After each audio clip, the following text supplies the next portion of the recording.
Imagine a secret court where your neighbor's whisper could sentence you to a fate worse than any nightmare. A court where the lack of evidence was seen as proof of your guilt, and your defense was silence. This wasn't a dungeon fantasy. It was the chilling reality for women living under the terrifying power of the Spanish Inquisition. For 5 centuries, this religious machine didn't just target heretics. It hunted outspoken wives, skilled healers, midwives, and anyone who dared to step outside society's rigid lines. If a woman stood accused of heresy, of witchcraft, or even just of immodesty, the charge alone was a condemnation. Before we delve into the horrifying methods they used to extract confessions, make sure to subscribe for more untold history, and let us know in the comments which city you're watching from. Operating with cold, brutal efficiency, the institution nicknamed La Suprema was established in 1478 by Isabella I and Ferdinand II to enforce religious conformity. But its authority quickly metastasized.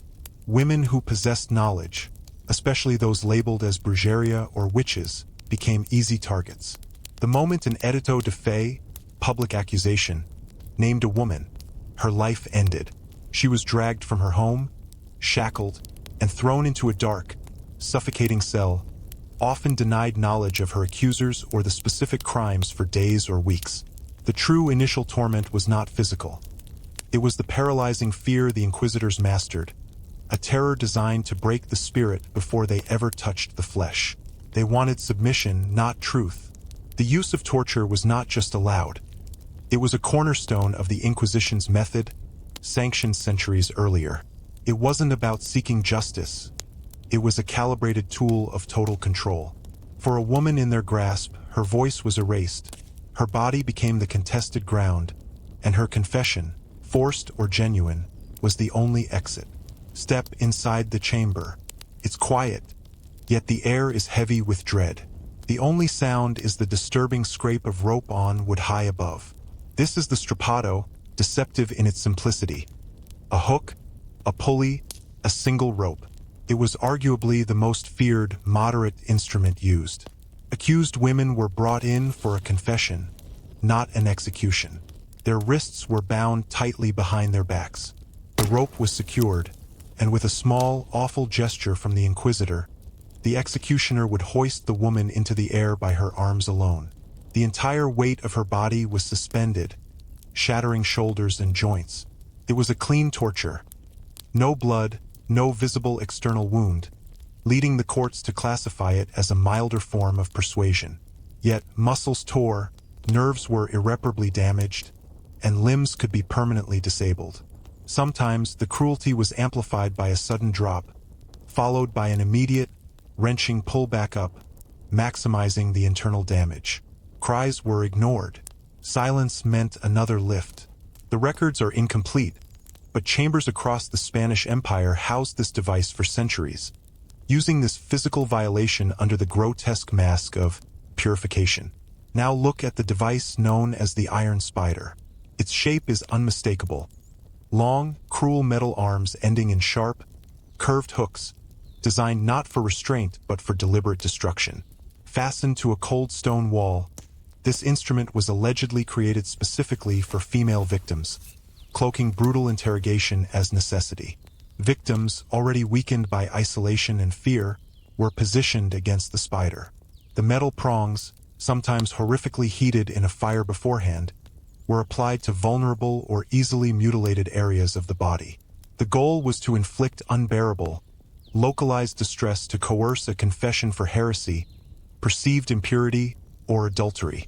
Unlike public torture, the spider's scars were intensely personal and psychological, marking the survivor, if she lived, with permanent, humiliating mutilation.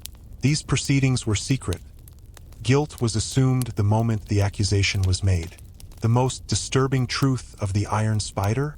It reveals the Inquisition's calculated obsession with the female body as both a symbol of corruption and the ultimate target of their control. These were not random tools. They were ritualized, calculated acts of domination performed under the banner of piety. Finally, hear the sound of iron chains clattering as a woman's limbs are secured to a large wooden frame. This is La Tortura del Potro, the torture of the colt. Though only accused of witchcraft or consorting with the devil, her body was already being prepared as the battlefield. The rack consisted of a frame with rollers. Ropes fastened to the wrists and ankles were tightened by the interrogators, slowly turning the rollers, pulling the limbs in opposite directions. The pain was a sustained, relentless effort intended not to kill, but to crush the spirit and force the desired confession. The rack, or La Tortura del Potro, was a masterclass in silent suffering, used by the Tribunal del Santo Oficio de la Inquisition. While this holy office claimed to prioritize spiritual correction, the trial documents, Procesos Inquisitorials, exposed its systematic dependency on what they euphemistically called moderate torture to force confessions, particularly from women. Think about the accused, often illiterate, facing charges read in the foreign, incomprehensible language of Latin. Under this terrifying pressure, the rack morphed from an instrument of simple pain into a devastating weapon designed to compel total submission to both the Church's dogma and the institution's ruthless authority. This system disproportionately crushed women. Baseless accusations of sorcery or moral trespass, often little more than local gossip or suspicion, were sufficient to justify their interrogation under these grueling conditions. Strapped down, the accused would be questioned repeatedly. A denial of guilt meant the rollers turned, tightening the ropes further. A confession meant that her body simply couldn't endure the tearing pain anymore. Though some historical accounts mention absolution and penance following a confession, many faced the absolute horror of the stake. The rack shed no visible blood, but it fundamentally dismantled lives. For the Inquisition, it was the silent co-conspirator in their mission of control, extracting truth not through reasoned debate, but through physical rupture. The Inquisition's arsenal went beyond simple stretching, reaching into the deep recesses of psychological and internal pain. Imagine sitting alone in that stone room, your fate sealed, with only the dim flicker of a torch illuminating a terrifying metal object, the Pear of Anguish. Though its exact place in the Spanish Inquisition's main records is debated, this segmented, pear-shaped device is frequently documented in the torture catalogs and accounts that followed. Crafted from iron, the device was designed to be inserted into a bodily orifice and then expanded by turning a screw, causing excruciating internal agony without any visible external wounds. It was a tool that perfectly met the Inquisition's criteria: inflict extreme pain without the effusion of blood.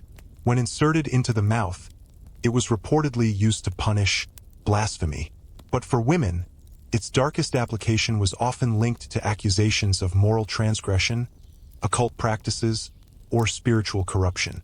Its function was a sickening assertion of dominance, weaponizing the body's most vulnerable passages to punish women not just for their alleged actions, but for what the Inquisitors claimed they represented.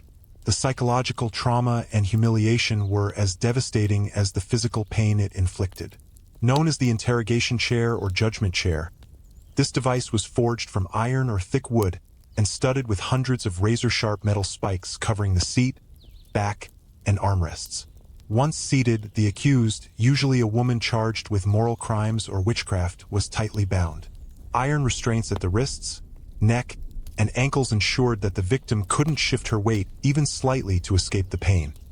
Any movement only drove the spikes deeper. Accounts from regions under inquisitorial authority, like Aragon and Castile, detail the use of such a silla de interrogar. It wasn't intended for immediate killing but for prejudicial coercion, a method to break the victim's will or soften them up before further questioning. In some instances, the horror was amplified by placing hot coals beneath the chair, turning the cold metal spikes into a searing torture device. Being strapped into the judgment chair didn't declare guilt. It simply made resistance unbearable. In the Inquisitors' cruel calculus, that was more than enough. The Spanish Inquisition enforced obedience by weaponizing faith, fear, and flesh, not only through executions but through these precise, calculated instruments that pushed the limits of human suffering. As the 16th century physician Johann Weyer warned, the cruelty of these men is not less than that of the tormentors of the martyrs. Did you know the Inquisition lasted for nearly 350 years?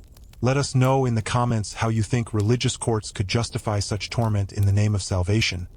And make sure to subscribe for our next video detailing the trials that led to the stake.